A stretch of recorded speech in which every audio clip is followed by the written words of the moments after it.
কোরআন 30 পারা, এই সূরা একবার তেলাওয়াত করলে 10 পারার সওয়াব হয়ে যায়। বিশ্বনবী বললেন অবশ্যই পড়ব। সাহাবীদের মধ্যে ঘোষণা দিলেন, ও সাহাবারা, তোমাদের ভাই মুআবিয়া ইবনে মুআবিয়া আল মুজানি কিছুক্ষণ আগে মদিনাতে ইন্তেকাল করেছে। এই মুহূর্তে আমরা গায়েবানা জানাজা পড়ব। বিশ্বনবী প্রথম কাতারে দাঁড়ালেন, হাজার হাজার সাহাবারা লাইন ধরে দাঁড়ালো। সাইয়েদনা জিব্রাইল 1,40,000 ফেরেশতা নিয়ে সাহাবাদের পেছনে 2টা লাইনে দাঁড়িয়ে গেলেন।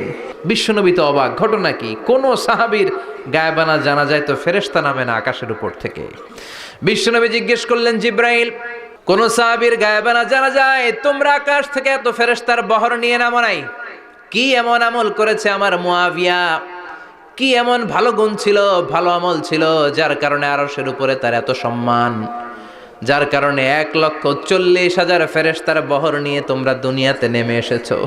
তাহলে মৃত্যু আসার আগে বিশ্বনবী বললেন, জীবন কাজে লাগাও, বার্ধক্য আসার আগে যৌবনকে কাজে লাগাও, অসুস্থ হওয়ার আগে সুস্থতাকে কাজে লাগাও। সুবহানাল্লাহ পড়েন। সুবহানাল্লাহ।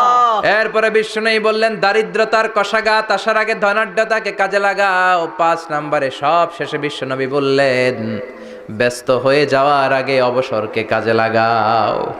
এগুলোকে কাজে লাগাতে রাজি আছেন? সবাই রাজি আছেন তো? ইনশাআল্লাহ। রাজি আছেন সবাই? ইনশাআল্লাহ।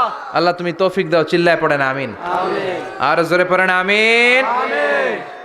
2 দিন ব্যাপী তাফসীরুল কোরআনের মাহফিল, আজকে প্রথম দিন। অনেকে কথা বলেছেন আজকে। কারি আব্দুল কাইয়ুম মিয়া যে চমৎকার কথা বলছিলেন, আল্লামা কবির আহমদ কথা বলেছেন। কালকে সকালে আবার মহিলা সমাবেশও আছে। আসবেন তো আপনারা? পুরুষরা আসবে?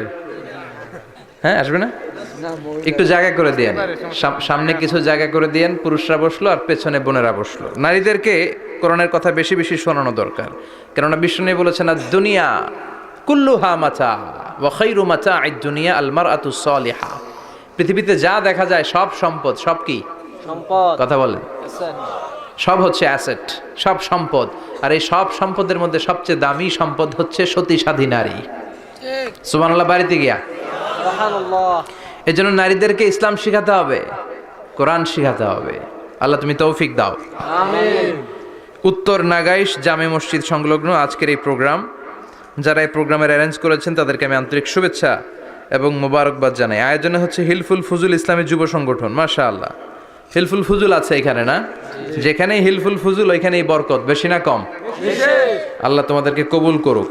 আমিন। এই যুবকদেরকে আল্লাহ সাইয়েদনা হামজার মতো, ওমরে ফারুকের মতো কবুল করে নিক। আমিন। আমরা আরো জোরে পড়ে আমিন। আমিন। আসুন আমরা ফরমালি আল্লাহকে থ্যাঙ্কস জানাই যে আল্লাহ তাআলা এত চমৎকার পরিবেশে আমাদেরকে শীতকালে এই প্রোগ্রামগুলোতে আসার বসার তৌফিক এনায়েত করেছেন। আসুন হৃদয় নিংড়ানো মনের সবটুকুন ভালোবাসাকে উজাড় করে দিয়ে, সিংহ শার্দুলের মতো গর্জন করে, আকাশ বাতাস প্রকম্পিত করে, মন প্রাণ বুক মুখ একসাথে করে, দেহের সবটুকুন শক্তি গলার মাঝ বরাবর এনে চিৎকার করে আমরা পড়ব কালিমাতুশ শুকর আলহামদুলিল্লাহ। সবাই পড়েন, রব্বানা লাকাল হামদ, রব্বানা লাকাল হামদ, হামদান কাসীরান, হামদান কাসীরান, তাইয়িবান, তাইয়িবান, মুবারাকান ফীহি, মুবারাকান ফীহি, ইয়া রাব্বি, ইয়া রাব্বি, লাকাল হামদু, লাকাল হামদু, কামা ইয়ানবাগি, কামা ইয়ানবাগি, লিজালালি ওয়াজহিকা, লিজালালি ওয়াজহিকা, ওয়া আযীমি সুলতানিকা, ওয়া আযীমি সুলতানিকা, লাকাল হামদু বিল ঈমান, লাকাল হামদু বিল ঈমান, লাকাল হামদু বিল ইসলাম, লাকাল হামদু বিল ইসলাম, লাকাল হামদু বিল কুরআন, লাকাল হামদু বিল কুরআন। প্রশংসা করলাম কার? আল্লাহ। সব সময় প্রশংসা করবেন কার? আল্লাহ। খাওয়ার সময় আল্লাহ, ঘুমানোর সময় আল্লাহ, সিনেমা দেখার সময়। সিনেমা দেখা যাবে? একটু আগে ওয়াদা হয়েছে না? এগুলোর সাথে আমাদের কোনো সম্পর্ক নাই। আল্লাহ তুমি হেফাজত করো। আমিন। আরো জোরে পড়েন আমিন। আমিন।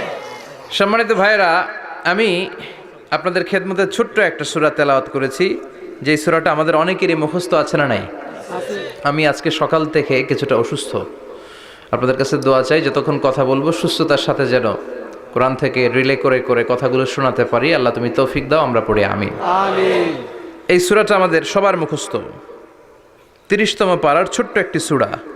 সূরাটির নাম সূরাতুল ইখলাস। সূরাটির নাম কি? সূরাতুল ইখলাস। সূরাতুল ইখলাস মুখস্থ নাই এমন কি কেউ আছেন? জোরে বলেন। কথা বলেন। সবার মুখস্থ আছে না? ছোটবেলা আমরা যখন মসজিদে যেতাম তখন ইমাম সাহেবের কণ্ঠে শুনতে শুনতে কিছু সূরা আমাদের এমনি মুখস্থ হয়ে যেত। সূরাতুদ দোহা, সূরাতুত তিন, সূরাতুল ফিল, সূরাতুল ইখলাস, এগুলো দিনক্ষণ ঠিক করে মুখস্থ করা লাগে না। এগুলো শুনতে শুনতে কবে যে মুখস্থ হয়ে গেছে আমরা নিজেরাও জানি না। সুবহানাল্লাহ পড়বেন না? সূরাতুল ইখলাস হচ্ছে ঠিক তেমন একটি সূরা যে সূরাটি আমাদের প্রত্যেকের কলিজার ভেতরে আছে না নাই? আছে। এটি অনেক দামি একটি সূরা। আমরা অনেক সময় অনেক জিনিসকে খুব তুচ্ছ মনে করি, জানা থাকার কারণে খুব ছোট মনে করি। আসলে ওগুলো ছোট নয়, আসলে এগুলোর স্ট্যাটাস, এগুলোর মর্যাদা, ডিগনিটি অনেক হাই, অনেক বেশি। তোর মধ্যে সূরাতুল ইখলাস হচ্ছে অন্যতম। দেখতে ছোট কিন্তু মহিমা বেশি। বাংলাদেশে এক ধরনের ছোট মরিচ পাওয়া যায় না? কি মরিচ বলে এটারে? হ্যাঁ, ধান্না মরিচ, ধান্না মরিচ। তো এটা ছোট কিন্তু ঝাল আছে না নাই? ঝাল কিন্তু ছোট না, ঝাল অনেক বড়।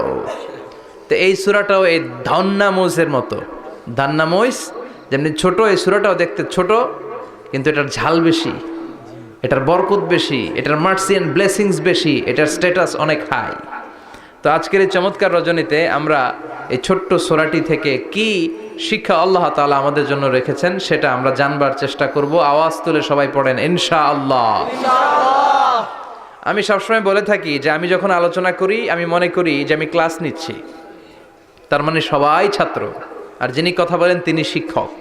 আর ছাত্রদেরকে কিছু জিজ্ঞেস করলে আওয়াজ করে উত্তর দিতে হয়, ঠিক কিনা? এজন্য শেষ পর্যন্ত উত্তর দিবেন তো ইনশাআল্লাহ। এবং কি কি শিখলেন আমি চাইবো যে আপনারা রিপিট করেন, রিপিট করে আমাকে শোনান যে আমরা এগুলো শিখলাম, ঠিক কিনা? ইনশাআল্লাহ। এই সূরাতুল ইখলাস, এই সূরাটি মাক্কি সূরা। কি সূরা? মাক্কি সূরা। সবাই বলেন মাক্কি সূরা। মাক্কি সূরা। হিজরতের আগে যে সূরাগুলো নাজিল হয় এগুলোকে আমরা বলি মাক্কি। হিজরতের পরে যে সূরাগুলো নাজিল হয়েছে এগুলোকে আমরা বলি মাদানী। তার মানে এই সূরাটা নাজিল হয়েছে হিজরতের আগে না পরে? আগে। হিজরতের আগে নাজিল হয়েছে এই সূরাটি। এই সূরার আয়াত সংখ্যা মাত্র 4টি। কয়টি? 4টি। চিল্লায় বলেন কয়টি? 4টি। এই সূরাটি কোরআনের 112তম সূরা, ধারাক্রম অনুসারে 112 নম্বর সূরা। এই সূরায় শব্দ আছে 15টি, অক্ষর আছে 47টি। শব্দ কয়টা? 15টি। অক্ষর কয়টা? 47টি। আবার বলেন শব্দ 15, অক্ষর 47। অনেক মহিমান্বিত একটি সূরা, অনেক বরকতের একটি সূরা। মা বোনদের যাদের কানে আমার মাইকের আওয়াজ যাচ্ছে আপনারাও খেয়াল করে শুনেন। এই সূরাটির তাফসীর অত্যন্ত জরুরি তাফসীর। এই সূরাটির নাম হচ্ছে সূরাতুল ইখলাস, কিন্তু শুধু সূরাতুল ইখলাসই এই সূরার নাম নয়। এই সূরার আরো চমৎকার কিছু সুন্দর সুন্দর নাম আছে। এই সূরার একটা নাম হচ্ছে সূরাতুত তাওহীদ। কি নাম? চিল্লায় বলেন কি নাম? তাওহীদেরি মুর্শিদ আমার মুহাম্মাদের নাম বলো, মুহাম্মাদের নাম। আল্লাহর নাম জপলে বুঝতে পারি আল্লাহরই কালাম, বলো মুহাম্মাদের নাম। পড়েন সবাই। তাওহীদেরি মুর্শিদ আমার মুহাম্মাদের নাম বলো, মুহাম্মাদের নাম। আল্লাহর নাম জপলে বুঝতে পারি আল্লাহরই কালাম, বলো মুহাম্মাদের নাম। আল্লাহু আকবার, আল্লাহু আকবার। তার মানে এই সূরার একটা নাম হচ্ছে তাওহীদ। তাওহীদ মানে একত্ববাদ, ওয়াননেস অফ দ্য ক্রিয়েটর। স্রষ্টা যে একজন, এই ব্যাপারে আমাদের কোনো সন্দেহ আছে? না। কথা বলেন। আমাদের রব কয়জন? একজন। স্রষ্টা কয়জন? একজন। এজন্য সূরার নাম হচ্ছে সূরাতুত তাওহীদ। একত্ববাদের ধারণা, আল্লাহ যে একজন, এই কথাটা এই সূরার ভেতরে চমৎকার ভাবে বর্ণনা করেছে কে? আল্লাহ। আর তাওহীদের বিপরীত হলো শিরক। শিরক হলো ভয়ঙ্করতম একটা রোগের নাম। ক্যান্সারের অ্যান্সার হয়, শিরকের কোনো অ্যান্সার হয় না। জোরে বলেন ঠিক কিনা? এজন্য আমরা যত ইবাদত করার জন্য নিয়ত করি, আল্লাহ প্রথমে বলেন শিরক করো কিনা আগে সেটা বলো। প্রথমে তুমি শিরক থেকে নিজেকে মুক্ত করার ঘোষণা দিয়ে দাও, তারপরে ইবাদত শুরু করো। ইবাদতটা তখন কবুল করে নিবে কে? এজন্য আমরা যখন নামাজে দাঁড়াই আল্লাহ বলে শিরক করো নাকি, আমরা বলি ওয়াজ্জাহাতু ওয়াজহিয়া লিল্লাযী ফাতারাস সামাওয়াতি ওয়াল আরদা হানিফাও ওয়া মা আনা মিনাল মুশরিকিন। ওমা আনা মিনাল মুশরিকিন, আল্লাহ আমি শিরক করি না, শিরকের সাথে আমাদের কোনো সম্পর্ক। আবার যখন ইজার আর রিদা পরে জিলহজ মাসে হজের জন্য আরাফাতের ময়দানে আমরা চলে যাই, আল্লাহ বলেন হজের ঘোষণা পরে দাও, আগে ঘোষণা দাও শিরক করো নাকি। আমরা তখন ঘোষণা দেই লাব্বাইক আল্লাহুম্মা লাব্বাইক, পারেন না?